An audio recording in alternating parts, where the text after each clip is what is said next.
रामानुजगंज के पलटन घाट में नहाए बर गेरी से एक झन युवक हा जेन पानी में डूबे से हो गए ओकर मौत। रामानुजगंज के पलटन घाट में कन्हर पर्यटन स्थल में एक युवक की डूबे से मौत हो गई। ये युवक है पलटन घाट में अपन दोस्त और भतीजा मन के साथ पिकनिक मनाए बर और नहाए बर गे रही से। युवक की उम्र करीब 35 साल बताए जाते। युवक डूबे के बाद अपन आप बचाए के बहुत कोशिश करिस, लेकिन 2 घंटा के संघर्ष के बाद युवक के मौत हो गई। हालांकि ओकर शव ला निकाल के सामुदायिक स्वास्थ्य केंद्र पहुँचाए गई, जहाँ डॉक्टर ने उला मृत घोषित कर दी। ये घटना की जानकारी रामानुजगंज के खंड चिकित्सा अधिकारी हदीन। हमारे संज्ञान में लगभग 2:45 में पास में ही कन्नर नदी में एक 35 वर्ष के युवक का डूबने का इंफॉर्मेशन आया था, जिसको तुरंत आनंद फानंद में यहाँ लेके आए। तब हमने उसका प्राथमिक उपचार करने पर यह पाया कि वो मृत हुआ है और उसको हमने मृत घोषित करके उसको पोस्टमार्टम के लिए पुलिस के संज्ञान में दे दिया गया। संग संग मृतक के परिजन मन के कहना है कि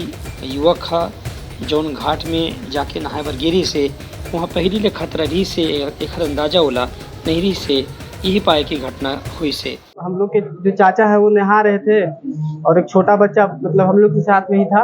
वो पहले डूबने लगा तो फिर चाचा गए बचाने, तो फिर मैं देखा कि वो लोग भी नहीं बचा पाएंगे तो मैं लास्ट में फिर कूदा और उसके बाद फिर हम लोग से भी नहीं बचा, हम लोग तीनों डूबने लगे।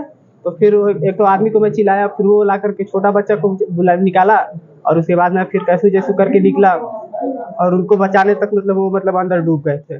Bureau report Uttarakhand news.